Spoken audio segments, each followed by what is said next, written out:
What is going on, YouTube people? Neo Cards and Comics here for a little more PSA talk today. They rolled out some new, I don't want to say special, it seems like this is more of a permanent pricing tier. Now, this is not sports card related, it is TCG specific.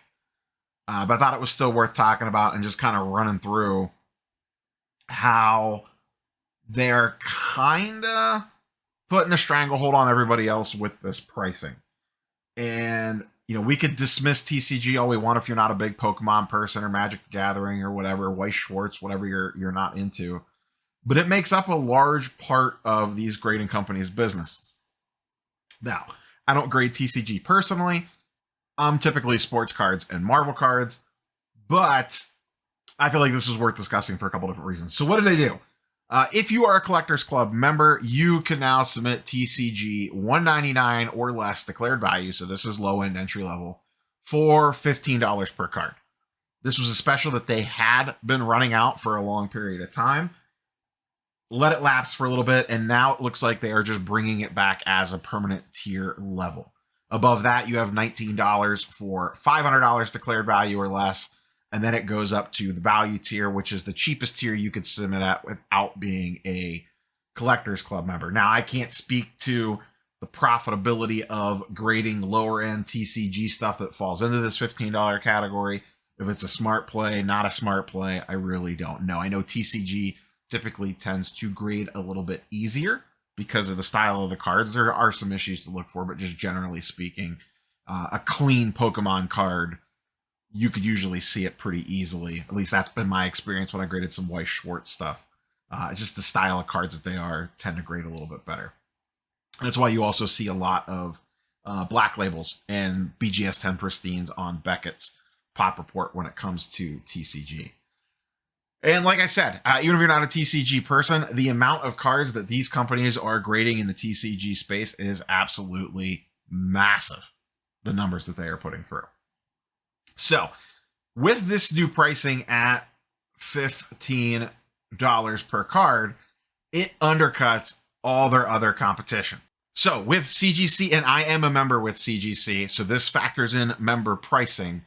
The cheapest you could submit at bulk tier is $13.50 a card, and then economy at $22.50 a card. So, bulk TCG is still a little bit cheaper with CGC, but I have to imagine, and you can let me know in the comments down below, that the resale value gap is probably significant enough that you're going to want to lean towards PSA. Now, CSG, their sports card division, their bulk pricing comes in at around $10.80, I believe it is, per card with the membership discount.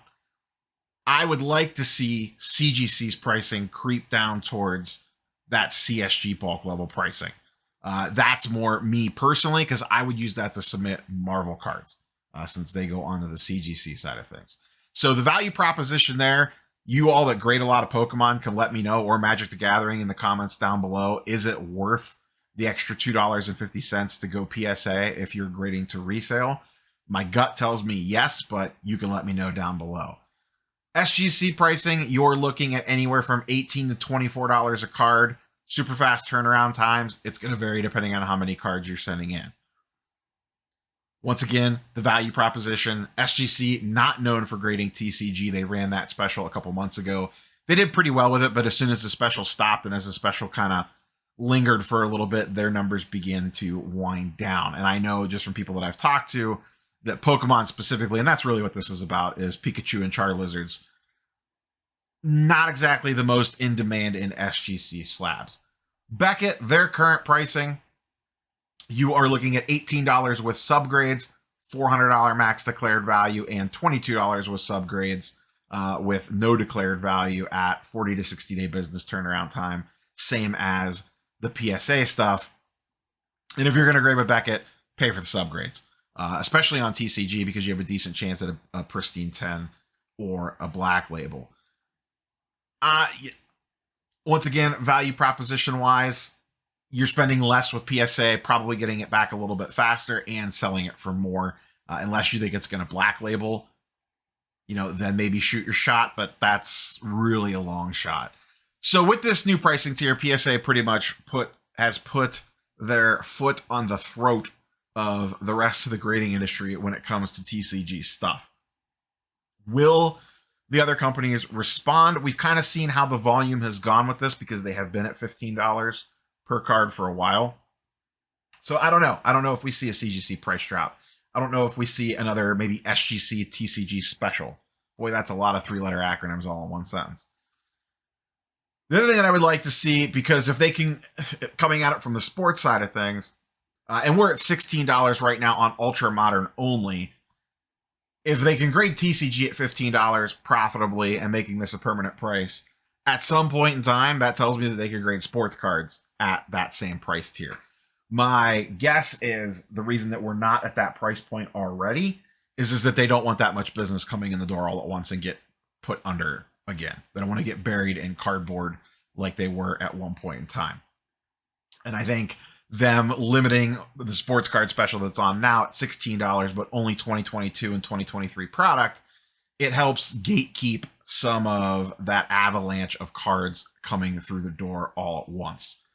So that's my guess on why they're doing that. Now, as they continue to build capacity, things get more back to normal, maybe they begin to open that up a little bit more. But there's no reason they can't grade bulk sports cards at $15 per card if they could do it with TCG, and clearly they can based off this pricing.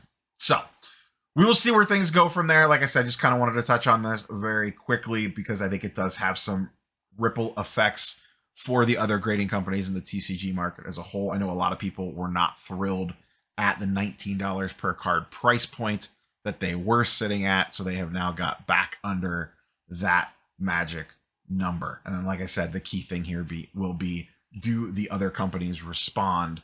And like I said, this gives us insight into, hey, we know that they could get the $15 a card and be pretty okay with it. Because remember, on their monthly mix, on their million cards a month that they grade, almost 50% of them are TCG.